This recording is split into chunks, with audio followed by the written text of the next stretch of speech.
সুনামগঞ্জের সীমান্তে এমন একটা বাজার আছে যেখানে বাংলাদেশ আর ভারতের মানুষ একই জায়গার মাঝে বইয়া কিনা বেচা করেন। বন্ধুত্ব, বাণিজ্য আর সীমান্তে মানুষের হাসি সব মিলে একটা অনন্য হাটে পরিণত হয়েছিল। এটা আজকে দেখাইলিমু সুনামগঞ্জের কোন জায়গায় পড়ছে এই বাজার আর বর্তমান কি অবস্থা। আসসালামু আলাইকুম, আমি সুনামগঞ্জি ব্লগার এমডি জাকারিয়া। আজকের ভিডিওত আমি আপনার লইয়া যাইমুগি সুনামগঞ্জের এমন একটা বাজার যেখানে ভারত এবং বাংলাদেশের মানুষের বিক্রি কিনে করতে পারেন। এটা হইল ডলুরা বালাট বর্ডার বাজার। এই সীমান্ত বাজারটা আনুষ্ঠানিকভাবে চালু করা হয় 24শে এপ্রিল 2012 সালে। বাংলাদেশের ডলুরা সুনামগঞ্জ সদর উপজেলার আর ভারতের মেঘালয়ের বালাট সীমান্তে এলাকায় এটা প্রতিষ্ঠা করা হয়। এই বাজারটা আসলো বাংলাদেশ ভারত মৈত্রী সীমান্ত বাজার, যে বাজারের মাঝে দুই দেশের স্থানীয় বাসিন্দারা নির্দিষ্ট দিনে নির্দিষ্ট নিয়মে পণ্য বেচা কেনা করতে পারতা। প্রতি সপ্তাহে একবার এই বাজার বইতো প্রতি মঙ্গলবারে। এই বাজার থেকে দুই দেশের সাধারণ নাগরিক সর্বোচ্চ 200 মার্কিন ডলার সমমূল্যের পণ্য শুল্ক মুক্তভাবে কিনতে পারতা। এই বাজারে সাধারণত দুই দেশের কৃষি পণ্য, হস্তশিল্প, স্থানীয় খাদ্যদ্রব্য ও গৃহস্থলী সামগ্রী পাওয়া যাইত।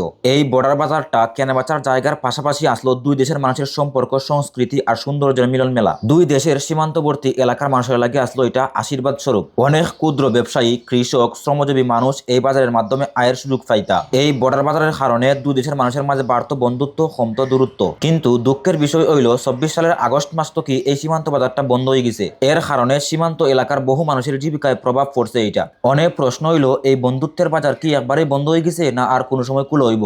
দুই দেশের সীমান্তের মানুষ কি আরেকবার ফিরে পাইব তার আয়ের উৎস এই মঙ্গলবারের বাজার? আমরা আশা করি ভবিষ্যতে আরেকবার খুলবো ডলুরা বলাট এই সীমান্ত বাজার। ইনশাআল্লাহ নতুন কইরা আরেকবার জাগবো সীমান্তর অর্থনীতি আর সম্প্রীতির বন্ধন। এই বাজার নিয়ে আপনার মতামত কিতা কমেন্টে জানাই লিবা। সকল বলা আসসালামু আলাইকুম, আল্লাহ হাফিজ।